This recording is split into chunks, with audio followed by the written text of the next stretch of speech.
वंदे मातरम। सभी देशभक्तों को स्वागत है आपका आपके अपने YouTube चैनल राष्ट्र आराधक में। अगर आपने अभी तक हमारे YouTube चैनल राष्ट्र आराधक को सब्सक्राइब नहीं किया है तो कृपया सब्सक्राइब कर लें ताकि आपको आने वाली वीडियो की नोटिफिकेशन मिलती रहे। दोस्तों, पिछली वीडियो मैंने 5G फ्रिक्वेंसी पर बनाई थी जिसमें इलेक्ट्रोमैग्नेटिक वेव्स के रेडिएशन की हानियाँ बताई थी।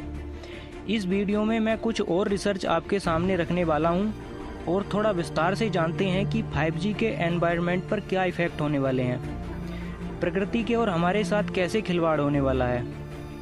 आपने साइंस में पढ़ा होगा कि एनर्जी हमेशा कांस्टेंट होती है, दैट कांट बी जनरेटेड और डिस्ट्रॉय। मतलब ना तो एनर्जी को उत्पन्न किया जा सकता है और ना ही नष्ट किया जा सकता है, लेकिन एक रूप से दूसरे रूप में परिवर्तित किया जा सकता है। इससे पता लगता है कि प्रकृति में जो रिसोर्सेज हैं वो लिमिटेड हैं। मान लीजिए ऑल ओवर द वर्ल्ड 100 लोग रहते हैं और पूरे विश्व में पीने योग्य 1000 लीटर पानी और ट्रांसपोर्टेशन के लिए 100 लीटर ऑयल है। तो नीति ये कहती है कि प्रत्येक व्यक्ति को 10-10 लीटर पानी और 1-1 लीटर ऑयल मिल जाना चाहिए। अब जो गरीब व्यक्ति है वो तो 10 लीटर पानी और 1 लीटर तेल में काम चला लेगा, लेकिन जो अमीर व्यक्ति है उसको पानी से अपनी कार भी साफ करनी है, उसको शॉवर से नहाना भी है, उसको इंडस्ट्रियल यूज़ के लिए भी पानी चाहिए।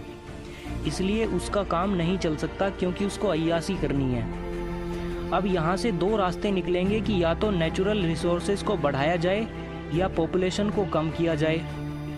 चूँकि नेचुरल रिसोर्सेज लिमिटेड हैं इसलिए उनको तो बढ़ाया नहीं जा सकता, लेकिन पॉपुलेशन को ज़रूर कम किया जा सकता है ताकि अमीरों के लिए प्राकृतिक संसाधन बचे रहें और वो उसका जैसे चाहे जितना चाहे यूज कर सकें। पॉपुलेशन को रिड्यूस कैसे किया जा सकता है उसका सीधा सा उत्तर है आपको और हमें मारकर। जी हाँ, आपको और हमें मारकर। मारा कैसे जाएगा? उसके लिए हर साल नए नए वायरस क्रिएट करके, फिर उन इन्फेक्टेड लोगों पर दवाओं का एक्सपेरिमेंट करके, जिससे या तो व्यक्ति मरेगा और अगर मरने से भी बच गया तो कंपनियों की जेब गर्म करेगा अपना ट्रीटमेंट करवा के। फिर वही कंपनियां कुछ टाइम बाद वैक्सीन तैयार करेंगी और आपको वैक्सीन दी जाएंगी।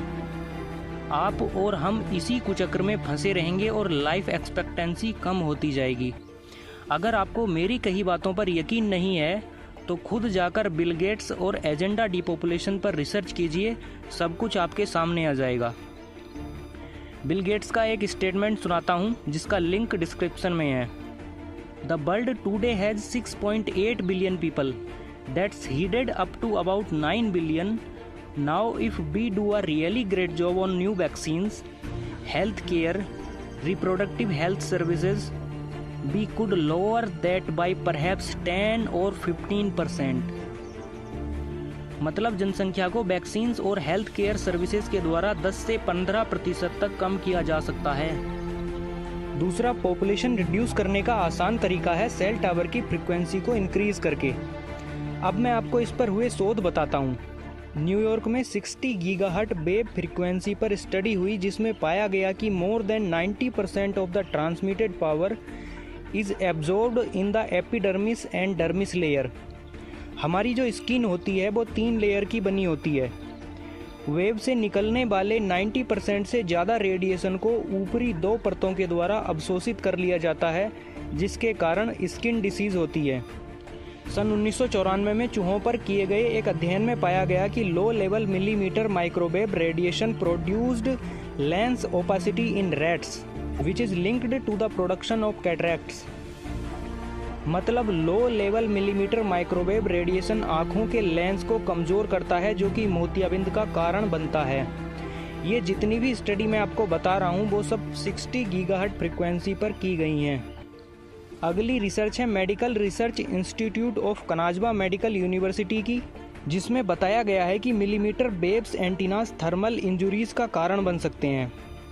सन 2003 में चाइनीज स्टडी में पाया गया कि 8 घंटे माइक्रोवेव रेडिएशन में रहने पर खरगोश की आंख के लेंस एपिथेलियल सेल्स डैमेज हो सकते हैं।